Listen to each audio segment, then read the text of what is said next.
बंद ब्लॉक अंतर्गत प्रधानपड़ा पंचायत बराड़ साहि रथयात्रा पालन ओडिशार संस्कृति परंपरा पर्व ओडिशार आराध्य देवता जगन्नाथ प्रभु जगन्नाथ बड़ पर्व सकाळु पहंडी होई तीन ठाकुर रथरे बसी 9 दिन पे माउसी घर को जाइथांती। प्रधानपड़ा बराड़ साहि रथ बाहरी प्रधानपड़ा परिक्रमा करी माउसी मंदिर में पहुंचीथिले। एही रथ टणारे ग्रामर महिला पुरुष एवं छोट छोट पिला माने रथ टाणिथिले। जगन्नाथ कमिटर सदस्य अजय साहू, नारायण सेठी, बैकुंठ सेठी, भागीरथी सेठी, रमाकांत सेठी, गोरहरी नायक, हरिहर नायक, रत्नाकर सेठी, सुरेंद्र सेठी, अरुण नायक, वरुण नायक, कार्तिक नायक, अक्षय साहू, आदित्य सेठी एवं ग्रामवासी उपस्थित ही शांति श्रृंखला रथ टणारे जोग देथिले। बंद ब्लॉक रो शेख गुलफान का report, the Republic Odisha 24 news. जय जगन्नाथ। नारायण सेठी आम ये प्रधानपड़ा जगन्नाथ कमिटर सदस्य आम ये रथयात्रा पाखापाखि 15 वर्ष होगा।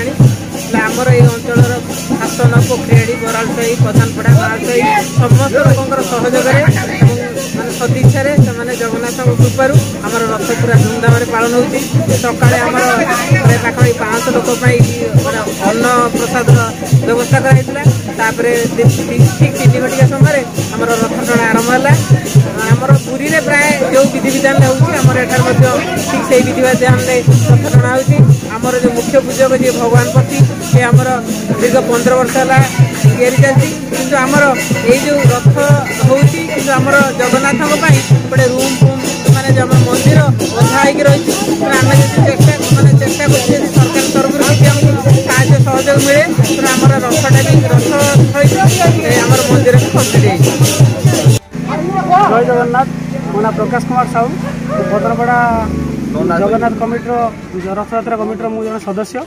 आउ दीर्घ 15 वर्ष धरी आमर अनुष्ठान चली आसी समस्त सहयोग आम पाखक जी समस्त ग्रामवासी एवं समस्त सहयोग सब काम सब हो बहुत सुरुखुर हो समस्ते एकता सहित काम को करुँच।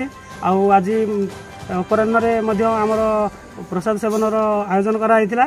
समस्ते बहुत खुशी मन भरी समस्ते उपभोग कर प्रसाद सेवन को एवं एबे बुली आसी एबे रथ गुंडीचा मंदिर पाखे पहुँचला। आउ समस्ते संध्या आलती सहित एबे ठाकुर को मौसी घर को भीतर को निया।